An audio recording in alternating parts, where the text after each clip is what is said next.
천명수님, 이승화 시몬 신부입니다. 오늘은 하느님을 찾는 이들에게 나머지 내용들을 함께 이야기해볼까 합니다.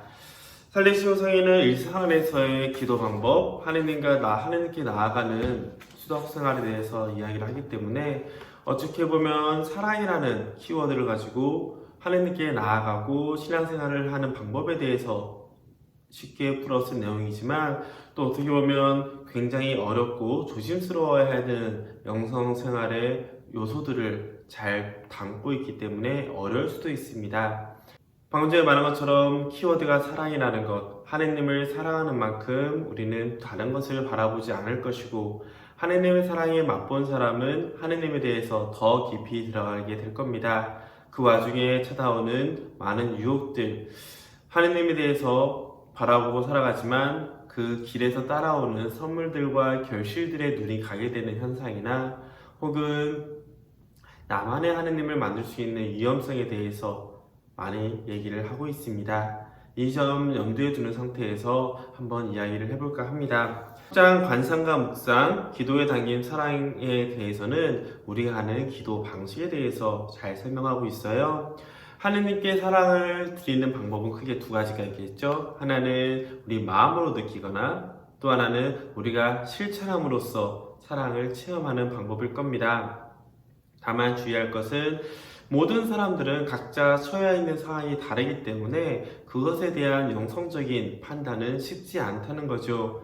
그래서 자기 나름대로 판단하기보다는 영적 지도자의 도움이 필요할 겁니다. 그래서 중요한 것은 사랑하는 사람이 자신을 사랑하는 대상에 대해서 이야기하는 거 말고 다른 거에 신경 쓸 필요가 있을까라는 질문을 던지게 되는 것이죠. 만약 우리가 하느님을 사랑한다면 하느님 외에 다른 것을 사랑할 수 있을까요? 마치 내가 사랑하는 여인이 있는데 그 여인이 아닌 다른 여자들을 바라볼 수는 있지만 마음을 주지 않는 것과 마찬가지일 겁니다. 그렇기 때문에 우리의 기도 생활은 하느님을 향한 대화라고도 얘기할 수 있지만, 정확하게 말하면 하느님께 온전히 반한 사람이 나누는 하느님과의 대화라고 보시면 될 거예요. 그저 바라만 보고 있어도 마음이 따뜻해지고 함께 있음을 느낄 수 있는 그런 사랑의 관계를 말하는 것이죠.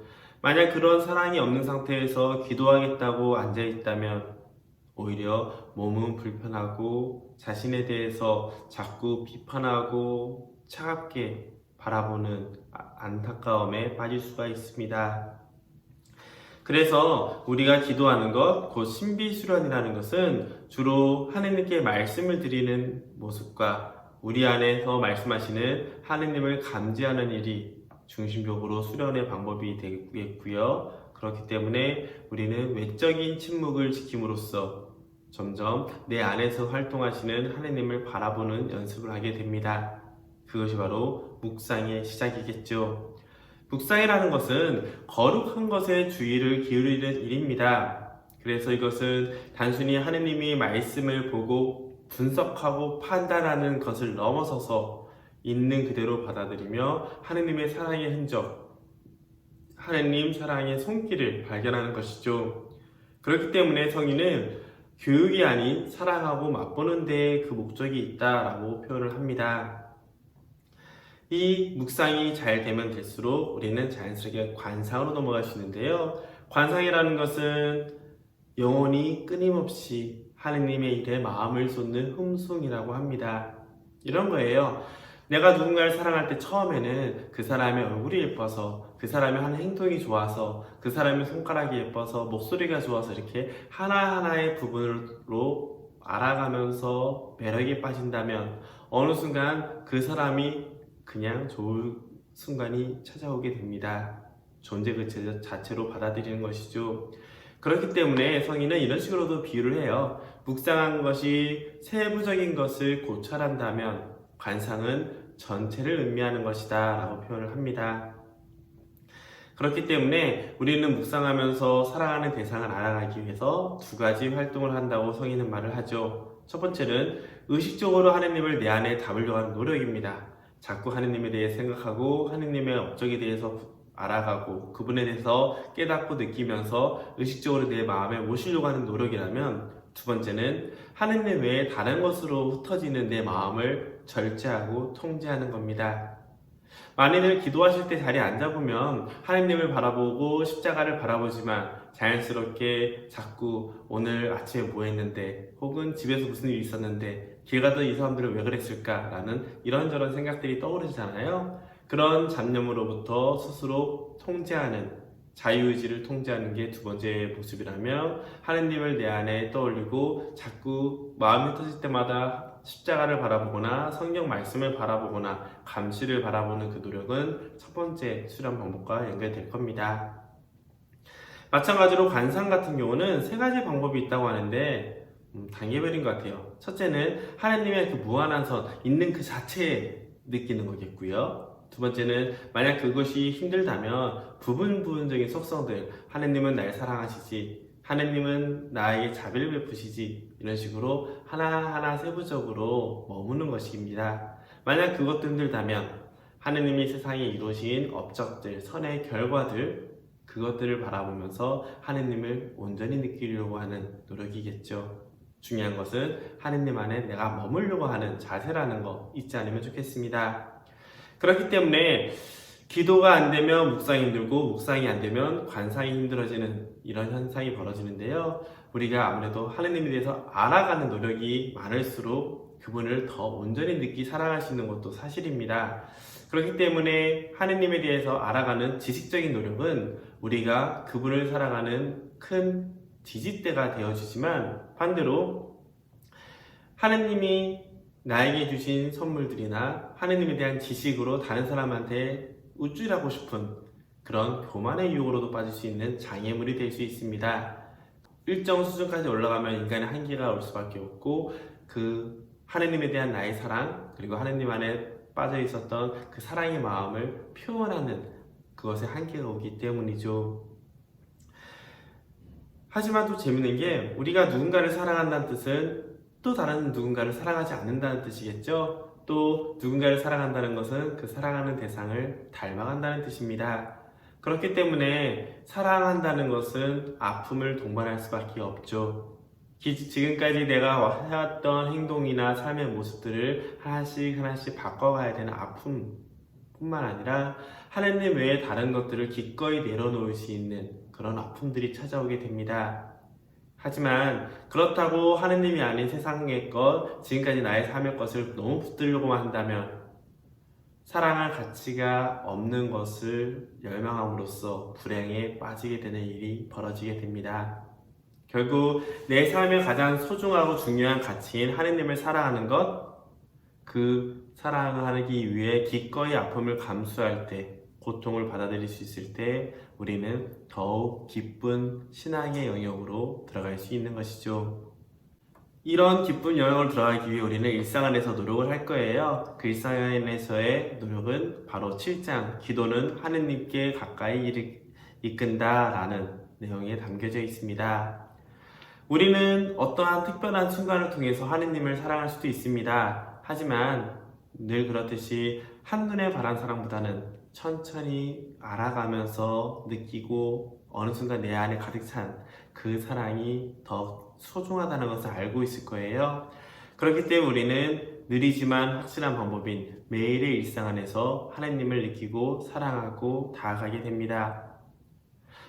대단한 것을 생각할 수도 있겠지만 간단하게 짧은 구어를, 말씀을 외우는 것도 좋을 거예요. 동방 수도자들에게서 나왔다는 예수 호칭 기도처럼 짤막하지만 자연스러운 화살 기도를 통해서 하느님과 잃지 않는 훈련을 할 수 있습니다.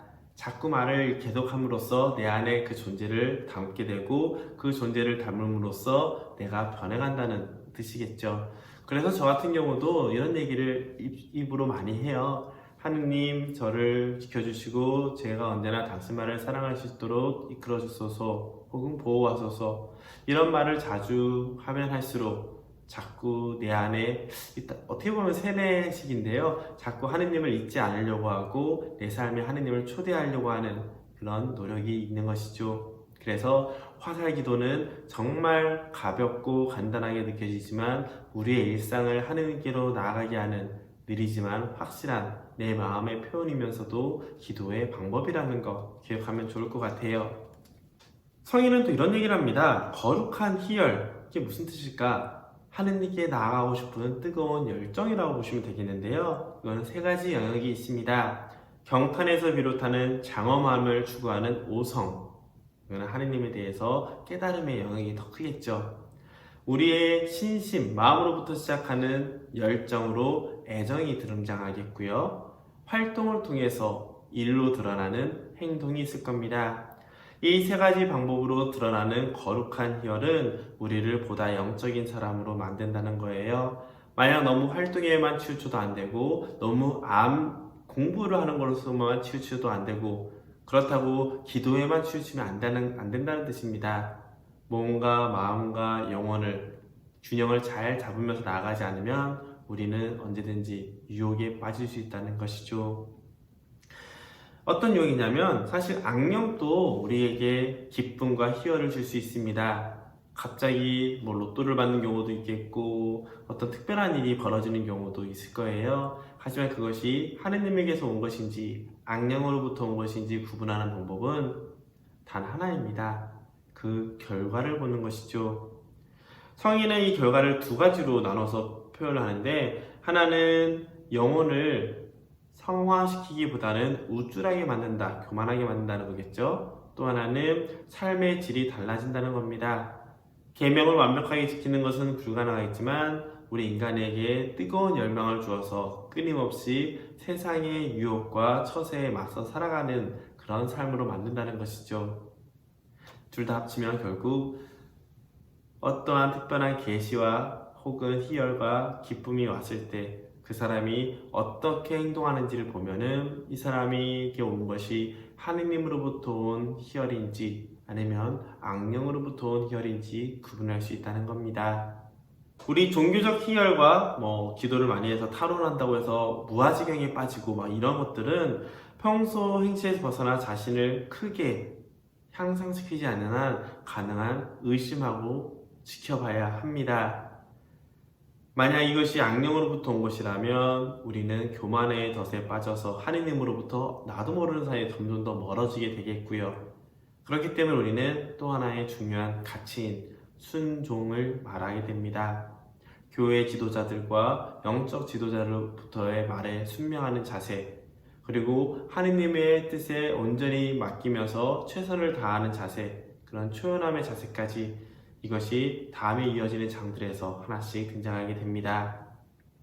그 전에 아무리 좋은 음식이라도 내가 원해서 선택하는 것이 아니라 누가 주는 것이라면 기분 나쁘겠죠?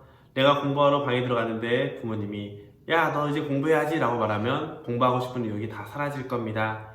그렇다고 해서 부모님이 강제로 시켜서 하는 공부는 그렇게 큰 효과가 나타나지도 않겠고요. 그렇기 때문에 8장 하느님 뜻을 따름에서는 우리가 자유의지로 선택한 하느님의 사랑을 강조하게 됩니다. 하느님은 당신의 뜻을 이런 방식으로 전해줘요. 뭐든지 다 하느님의 뜻대로 해라 라고 할 수도 있겠지만 인간이 하느님의 뜻을 거절하지 않기를 바라는 상태에서 인간이 거부할 수 있는 힘을 허락하면서 동시에 그 거부하는 것을 선택할 것을 허용해 주십니다. 요약하면 인간의 자유의지를 그만큼 존중해 주신다는 뜻이에요. 그렇기 때문에 우리가 하느님과 일치하기 위해서 하느님과 함께하는 참 행복의 길을 위해서는 하느님께서 바라시는 바를 내가 간절히 원해야 된다는 조건이 붙게 됩니다. 즉 누가 시켜서 혹은 교회에서 하라니까 혹은 누군가가 참 좋아 보여서가 아니라 나와 하느님과의 관계 안에서 내가 마음으로부터 우러나서 선택할 때 비로소 더 깊게 하느님께 다가갈 수 있다는 뜻이겠죠. 이것이 바로 진정한 순종의 의미가 됩니다. 자유로운 선택을 했던 사람들에게 주어지는 가장 큰 선물은 결국 내 뜻대로 선택했기에 그 안에 있는 기쁨을 온전히 내가 느낄 수 있다는 것이겠죠. 그렇기 때문에 우리는 교회에서 말하는 계명과 권고에 대해서 생각을 좀 해봐야 돼요. 우리에게 주어지는 교회법, 지역교회법, 성당마다 있는 불문율처럼 있는 방법들, 흔히 평일미사를 가면 사람들마다 자기 자리가 있다고 착각을 하시잖아요.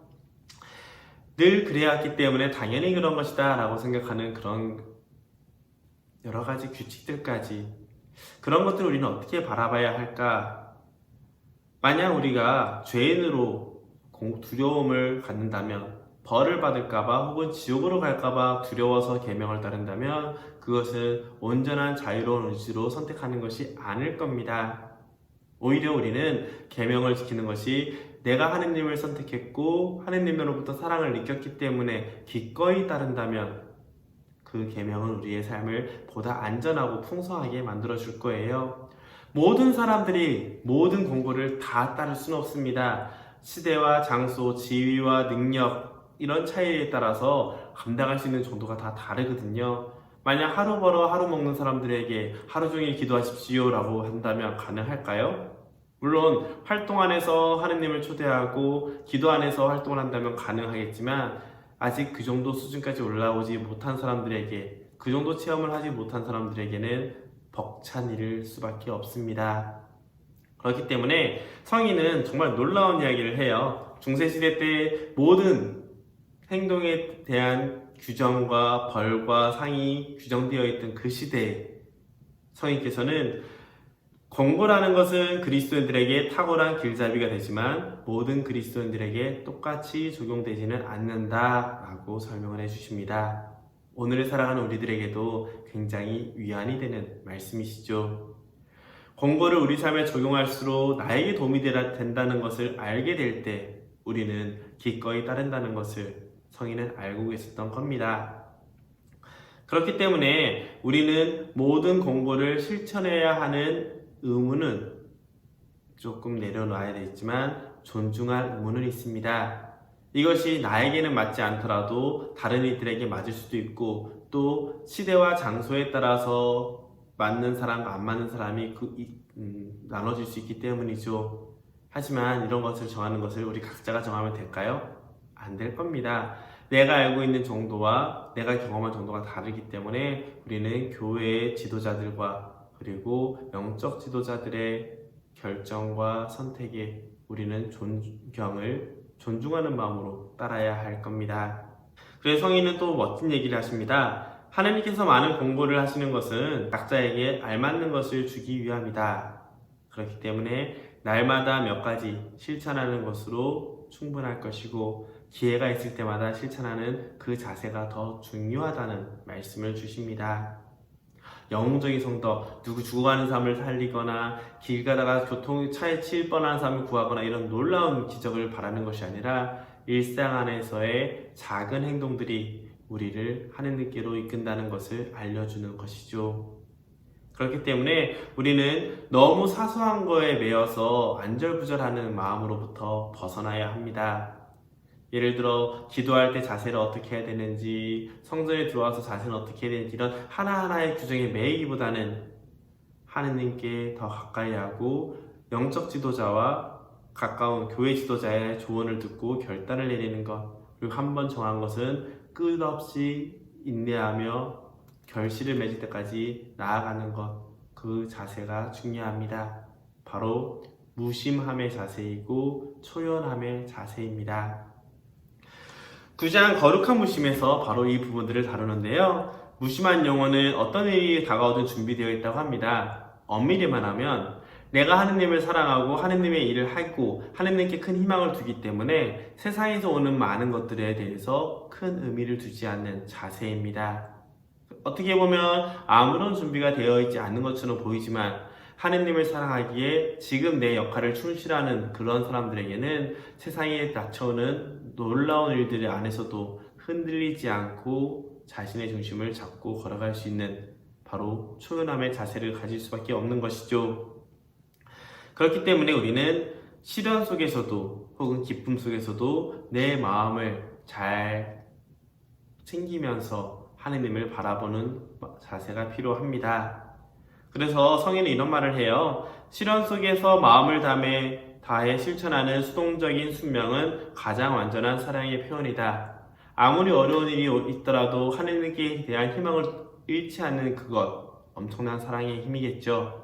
또 하느님에 대한 사랑만 있으면 나머지는 기꺼이 내려놓을 수 있는 마음, 대단한 성도의 모습일 겁니다.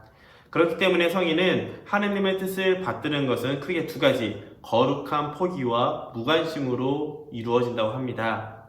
하느님 외에 나머지를 기꺼이 내려놓을 수 있는 거룩한 포기, 그리고 하느님 외에 다른 것에 큰 마음을 쓰지 않는 무심 혹은 무관심이라는 것이죠.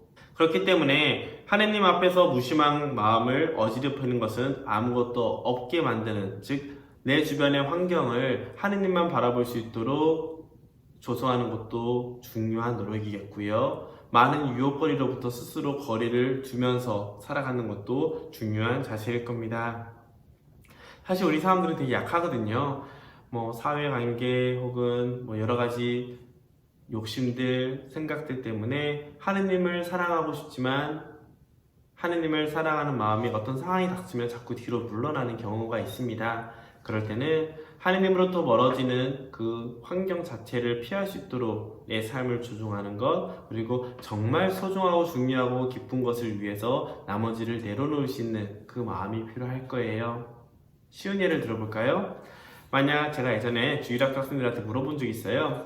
토요일날 어린이 행사를 하지 말고 우리 놀이공원 갈까? 했을 때 모든 아이들이 예 라고 했습니다. 왜냐하면 그들에게는 하느님과 함께하는 시간보다는 놀이동산에서 노는 것이 더 기쁘게 느껴졌기 때문이죠.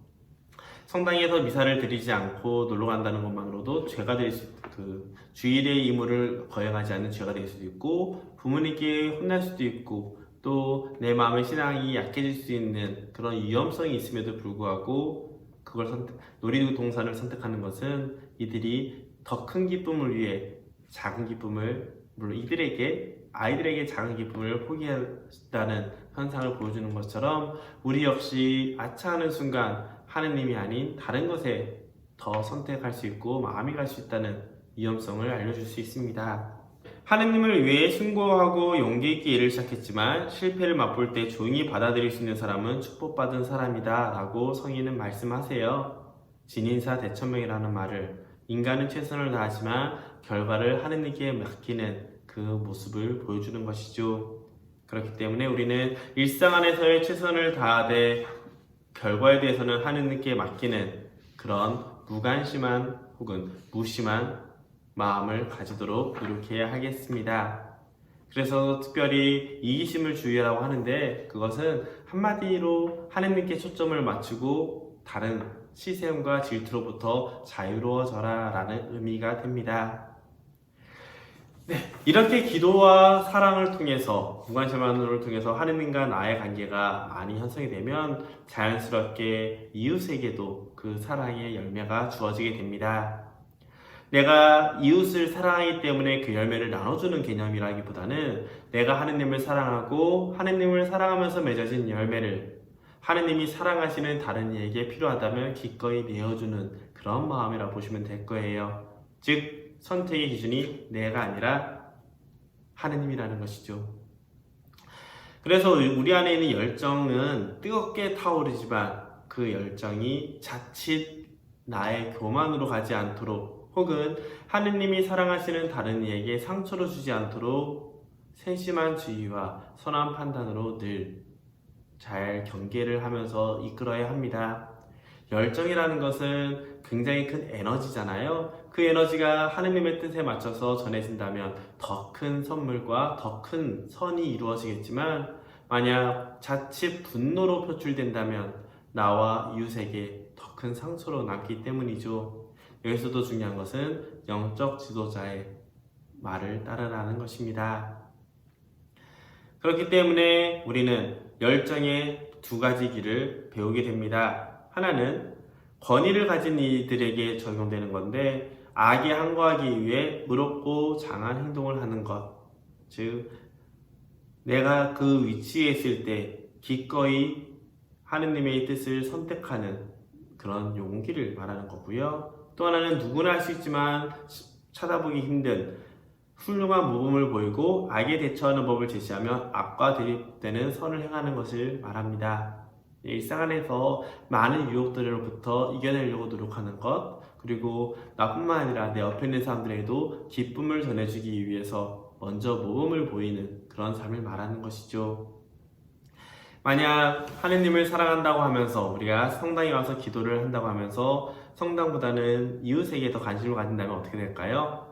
하느님과 내가 하나 되는 영성체를 중요하다는 걸 알면서도 미사 강론 마침에 따라서 좌지우지 된다면 어떻게 될까요? 사제가 싫어서 성당을 안 나온다는 것도 실상 나는 하느님을 사랑하는 것이 아니라 사람에게 매였습니다 라는 걸 고백하는 거랑 마찬가지거든요. 그렇기 때문에 우리는 늘 초점을 하느님께 맞추도록 해야 할 겁니다. 그렇기 때문에 나머지 11장 하느님 사랑은 덕을 불러일으킨다, 12장 신적 사랑의 실천, 이것들은 지금까지 있었던 모든 내용들을 정리하는 내용과 마찬가지입니다.